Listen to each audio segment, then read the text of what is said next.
प्रधानमंत्री नरेंद्र मोदी के 12 सालों के कार्यकाल में रुपए में 62.33% की गिरावट आई है। मनमोहन सिंह के 10 सालों के कार्यकाल में रुपया 31.65% गिरा था। भारतीय रुपए में आई कमजोरी को लेकर कई तरह के गंभीर सवाल उठ रहे हैं। आमतौर पर किसी देश की अर्थव्यवस्था अगर अपने प्रतिस्पर्धी देशों की तुलना में तेजी से बढ़ रही हो तो उसकी मुद्रा मजबूत होती है। भारत का रुपया कमजोर हुआ है तो दूसरी तरफ एशिया के ही कई देशों की मुद्राओं में मजबूती देखी गई है। आज पहली खबर में बात उन एशियाई देशों की जिनकी करेंसी मजबूत हो रही है। मलेशिया की मुद्रा रिंगिट पिछले साल 9.25% मजबूत हुई। मलेशिया की मुद्रा रिंगिट पिछले 7 सालों के सबसे मजबूत स्तर पर पहुंच चुकी है। जनवरी 2025 में ये लगभग 4.50% तक टूटी थी, लेकिन उसके बाद इसमें तेजी से वापसी देखने को मिली। इस उछाल ने रिंगिट को दक्षिण पूर्वी एशिया की सबसे तेजी से मजबूत होने वाली मुद्रा बना दिया है। इसके पीछे कई वैश्विक कारण बताए जा रहे हैं, जैसे मलेशिया को लेकर विदेशी निवेशकों का भरोसा बढ़ रहा है। थाईलैंड की मुद्रा बाट भी अमेरिकी डॉलर के मुकाबले मजबूत प्रदर्शन करने वाली प्रमुख एशियाई मुद्राओं में शामिल रही। जनवरी में बाट मजबूत होकर प्रति डॉलर 31 से नीचे पहुंच गया, जो जून 2021 के बाद उसका सबसे मजबूत स्तर था। ये 1 साल पहले की तुलना में 10% से अधिक की बढ़त थी। जनवरी में स्विट्जरलैंड के दावोस में आयोजित वर्ल्ड इकोनॉमिक फोरम में थाई उप प्रधानमंत्री और वित्त मंत्री एक नीतिथान प्रपास ने कहा था, थाईलैंड एक छोटी और खुली इकोनॉमी है और हम एक निर्यात प्रधान देश हैं, इसलिए बाट की मजबूती हमारी अर्थव्यवस्था को प्रभावित करती है।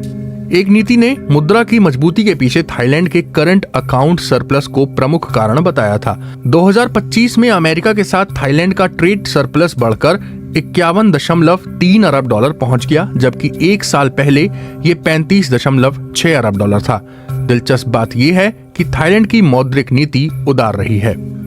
चीन की मुद्रा रेनमिनबी यानी कि युआन अमेरिकी डॉलर के मुकाबले 3 सालों के सबसे मजबूत स्तर पर पहुंच गई।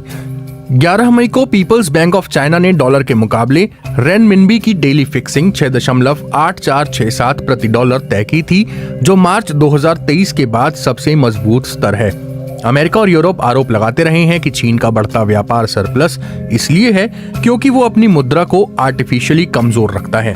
पिछले साल रेनमिनबी यूरो के मुकाबले लगभग 8% कमजोर हुआ था। इससे यूरोपीय यूनियन में चीन का एक्सपोर्ट रिकॉर्ड स्तर तक पहुंच गया।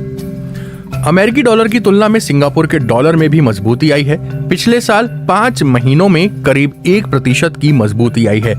अभी एक अमेरिकी डॉलर की तुलना में 1.28 सिंगापुर डॉलर देने होते हैं।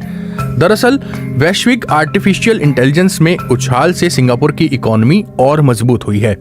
इसी हफ्ते सोमवार को सिंगापुर ने बताया कि पहली तिमाही में उसकी जीडीपी वृद्धि दर साल दर साल आधार पर 6% रही, जबकि अप्रैल में इसका अनुमान 4.6% लगाया गया था। पिछले साल सिंगापुर की इकोनॉमी 5% बढ़ी थी, जो पहले के 4.8% अनुमान से ज्यादा थी। सिंगापुर ने अप्रैल में बेहद मजबूत व्यापार आंकड़े दर्ज किए। पाकिस्तान का रुपया स्थिर है। पिछले 6 महीने में पाकिस्तानी रुपया अमेरिकी डॉलर की तुलना में 1.31% मजबूत हुआ है, जबकि इस साल भारतीय रुपए में 6% से ज्यादा की गिरावट आई है। अभी $1 के लिए 278 पाकिस्तानी रुपए देने होते हैं। खलीज टाइम्स से सेंचुरी फाइनेंशियल के मुख्य निवेश अधिकारी विजय वलेचा ने कहा, क्षेत्रीय तनावों के बावजूद हाल के महीनों में पाकिस्तानी रुपया स्थिर बना हुआ है। इसकी एक बड़ी वजह मार्च तिमाही में दर्ज करंट अकाउंट सरप्लस रहा, जिसने ऊंची तेल कीमतों और जियोपॉलिटिकल खतरों के दौर में विदेशी मुद्रा भंडार पर दबाव कम किया।